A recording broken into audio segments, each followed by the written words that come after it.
Johannes, just give us your assessment, please, to start with.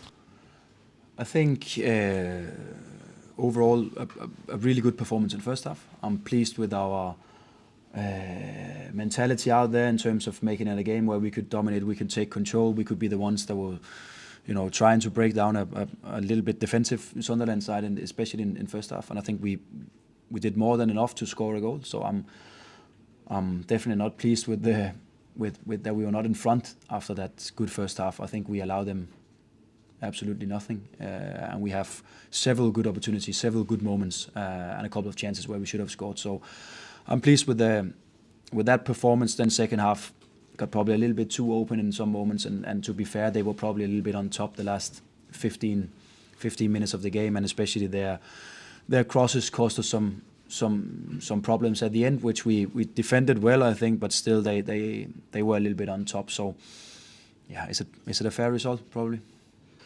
And as you say, first half, and within that first half, that first 30 minutes, is that obviously without the goals, which you just needed to add that element, but all the other elements, the way you condense the play, your centre-backs pushing really high up, Jacob Wright doing what he was doing again, that is what you're trying to do, isn't it? Yeah, it is. And when we have been on top in the season, when we have been at our best in the season, we have done that, and we have done that with probably a little bit more quality in the end product.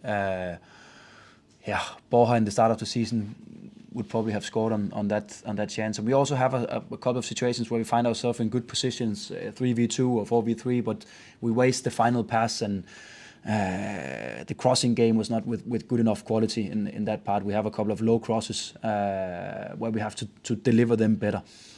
But the amount of situations we got ourselves into, the way that we approached, especially the first half, I'm more than pleased with, because this is the way we want to play.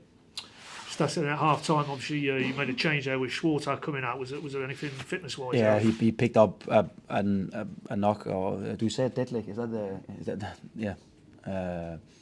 So he tried in first half, where we could see towards the end of first half he couldn't really run. He couldn't really get it fixed, and so we had to do that.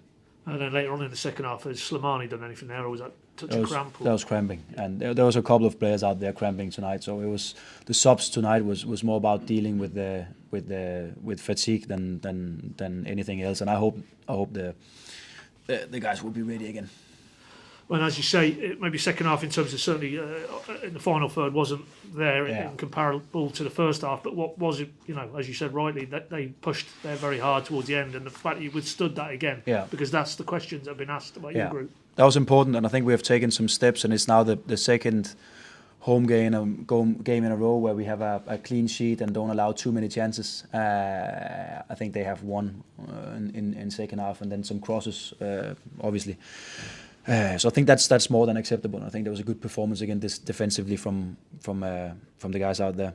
So that I'm pleased with, because that's like I said in the press yesterday, that's where we have not been good enough so far this season, and we've had to score too many goals to win the games. And the fact that we get a point tonight without scoring, I think it's positive. I think it's positive that we got 3 points the last home game without conceding. So there's steps in the right direction, and now we just again have to make everything click out there, so we also, based on especially the first half, get a win today. Maybe part of that sort of defensive resilience, you throw Kenny McLean back in there again. I mean, clearly, we know he's a centre mid, but he shows he understands what he needs to do if he plays in those defensive positions. Yeah, and probably his personality I'm most pleased with, because I spoke to him the other day about the possibility that we could do that in this game, and he was just, if that's best for the team, then I'd take that role. And I think that's also what he showed out there today, that he was willing to do everything, and just when he defended that crossing situation at the back post with 5 minutes to go, I think it also tells him that he was more than ready for that role. Bigger picture, obviously you've competed clearly on a level playing field tonight with a team I think have confirmed their place in the playoffs. Fourth in the table. Yeah. I mean, is that the up and down nature of this season, because there's the frustration that you can match a team who are at the right end of the table, but the fact you're so far away from them, it shows that you haven't been good enough maybe over the entirety of the season. Yeah, and that is the difference, because they have been good enough, and they have also, when I look at their games, they have also been able to pick up points when they have probably not been at their best. They have picked up points in games where they have been under pressure, just like the last one they played in West Brom, where they still get a win. But I think it's fair to say that West Brom was with the team pushing and also the team dominating that game, but it also shows what the Sunderland team is about. So I think they have done well, and it's absolutely well deserved that they have the position they have, and it's also. I think it can inspire us a little bit to see where we want to go, and we want to be as competitive as they are now next season, and also the rest of the season here, because it's not done for us, and we have to make absolutely everything out of the last game for us here. Just a few obviously absences tonight. Johannes, no Cernach. What can you tell us? Picked up an ankle issue in the game against Plymouth. We iced it after the game and actually thought it was okay, and he felt all right. But then when he had to step out on the training pitch the other day, he couldn't really move. So it's an ankle issue, ankle injury, but it doesn't seem like it's something that would take too long. So 1 to 2 weeks. So he will be out for a couple of games. And no Hernandez tonight. What can you tell us?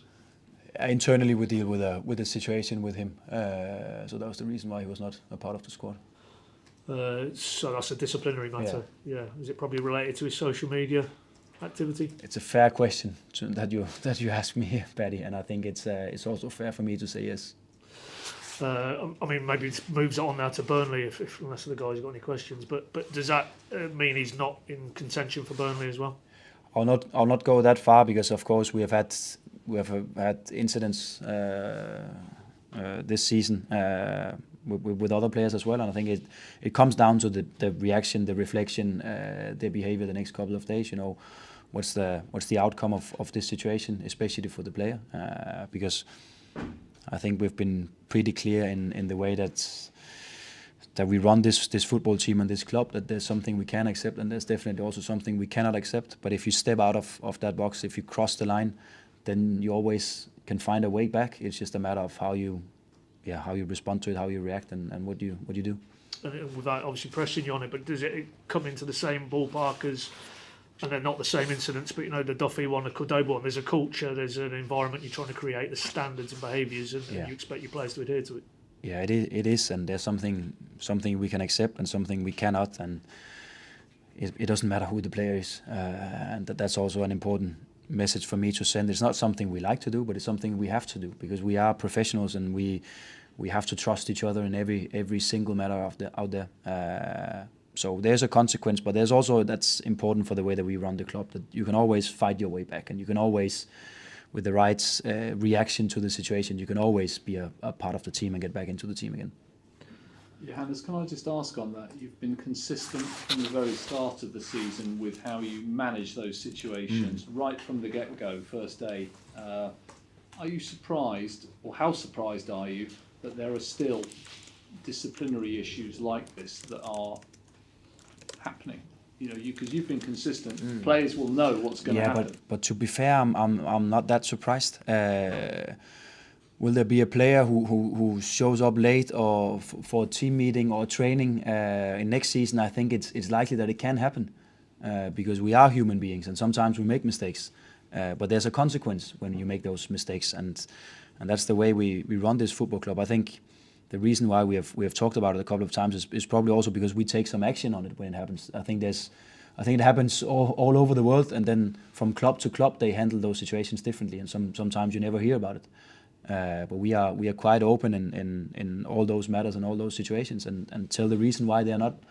And that's also why it's so important for me to say there's always a way back, because that's also how we treat each other. And of course, this is probably a different one. I think this is a little bit more difficult because it's been ongoing for many years, and he was also really much into social media last season, and probably also the season before, and sometimes he's crossing the line, and I think especially this time it was a little bit too much.